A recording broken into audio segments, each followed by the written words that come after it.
Growing up without our parents was a rough experience. But the worst happened when my brother got into drugs. He spent all our savings to purchase drugs, Isolated himself from his family members, and spent most of his time with his friends. I did high as a day like this. He got into many drugs from pills to weed, syrup, and he injected himself. He became very violent and got into trouble. He spent days outside without coming home. The drugs began to eat him gradually. It was painful seeing him lose his mind, but it was more painful when we lost him forever. Stay safe, don't do drugs. This is NarcoTales. Good day, viewers. Welcome to NarcoTales, the show where we uncover the raw and real stories of those who have battled substance dependence and found their paths to redemption. My name is Netta, your guide on this transformative journey.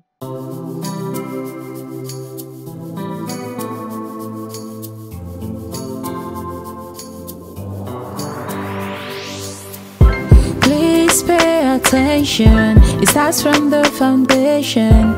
Everybody needs somebody.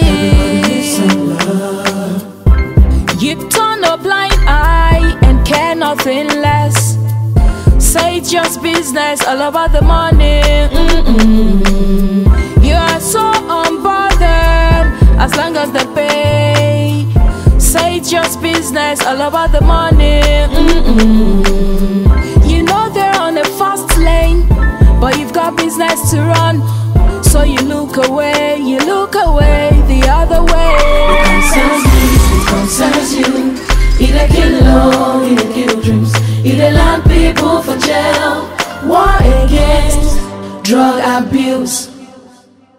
On this episode today, we have a young man who's had a rough life, and he's here today to share his experience with us. So sit, watch, learn, and don't go nowhere. Welcome and thank you for joining us. Thank you. Please introduce yourself, your name, what you do. Okay, I'm Simon Sunday from Kogi State. Odogu, Abba. Well, I tried. That was terrible. It's okay. Okay, so walk us through your experience. It's a bad one. It's something that each time I remember, I wished I never had anything to do with drugs. And like I always say, I wouldn't even wish my enemy to go into drugs. Say it all started when we moved to a new area, and then I met some couple of friends. I know they were into drugs. I came from a very responsible family, a godly home, and my parents are very peaceful and loving. In fact, you would never hear them have issues with anybody. But because of me, they started having issues in the environment and a lot of insults and all of that just because of What me. happened? Okay, what really happened was this group of new friends I made. They kept telling me, just test, have a test. I know that's how it all starts. Try. A little, and then, when I took it for the very first time, it felt good. And gradually. What did you try? These they are Ibona and that, and some other drugs like. But then that was what I started with, and it got worse. It got really worse, drinking and all of that. Sometimes I come back home, I sleep outside without even knowing. It was that bad, and one embarrassing situation I would never forget was the day I peed in my pants. And the neighbors came out, they saw all of this, and insulting my parents and all of that. But it was really a terrible experience. So they knew that you did that because you were high? Yes. And that made most of them laugh at my parents and other child is this, and it's actually embarrassing being the first son of the family, and you see you have younger ones that are supposed to learn from you, but I was nothing close to what they can learn from. So it was really an embarrassing situation and all of that, but here we are today. Thank God. Thank God. So what was the turning point for you? What made you realize that you needed to, step back? Yeah, my turning point was this particular day, a day I would never forget in my life. A day that each time I remember, it still breaks my heart till today. I I wanted to go high. I needed some money. There was nothing on me. And then I came into the house. I searched everywhere, got to my dad's room, the bedroom, and then I saw some money. And because of what was worrying me at that particular point in time, I needed to get high. I just picked the money without even checking how much it was and all of that, and then I left. And, with my friends, and while I was high, they even took this money away from me. It was the following day I realized that the money I took that night was actually 300,000. Wow.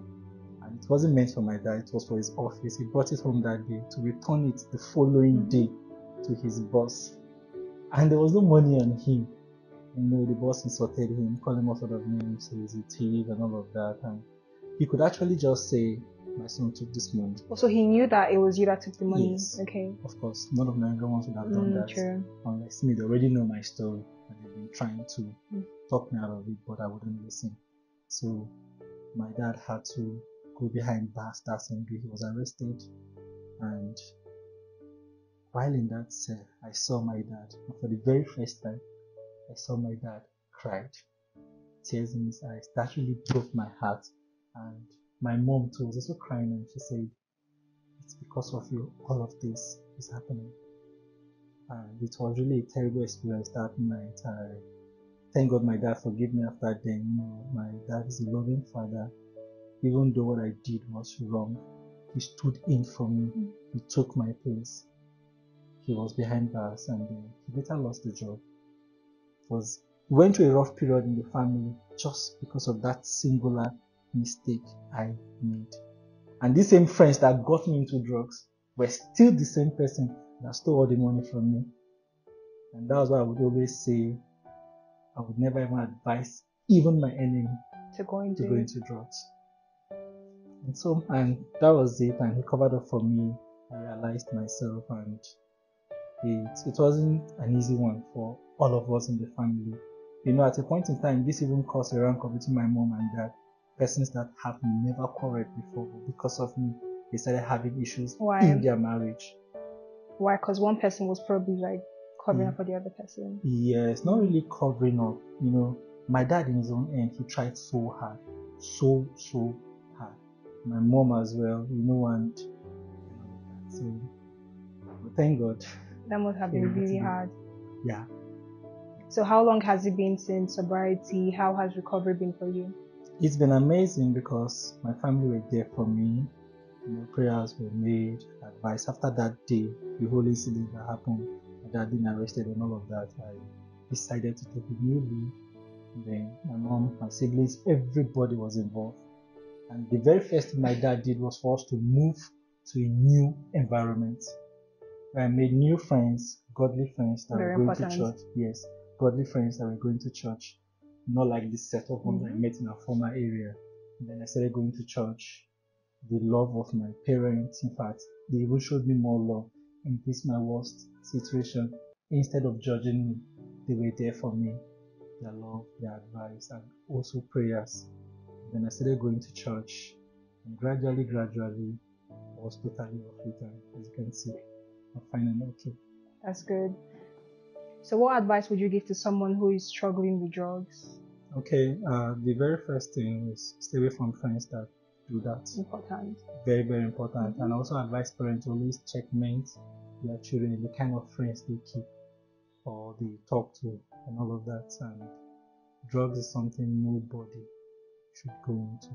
Nobody. It's never a good experience. The end is always disastrous. Nothing good will ever come out of it. So that's my advice. Thank you very much. That's it on this episode. A very big thank you to our amazing guest Simon Sunday for coming on this show and sharing his story with us. Thank you very much, Simon. Remember, whenever you feel the urge to self-medicate, meditate. My name is Netta. Until next time. Don't do drugs. Don't do drugs. Don't try it though. He go choke you up. He go steal your sunshine up. He go shock you up. He don't kill him any youth for my area. Even for your area. When you start it to stop, it don't go easy. As you dey drag am go, he dey drag you down. Water come out from my eyes, oh, when I remember all the guys, oh, where many of them kiki bucket, oh, some cut to socket, oh, make we no forget, oh, no they talk it, oh, say, rock up you see body, oh, don't go push your busy body. If you die, you go sad, oh. Oh yeah, help me tell somebody. Say, rock up, you see body, oh. Body, oh. Body, oh. This message is brought to you by the National Drug Law Enforcement Agency, NDLEA.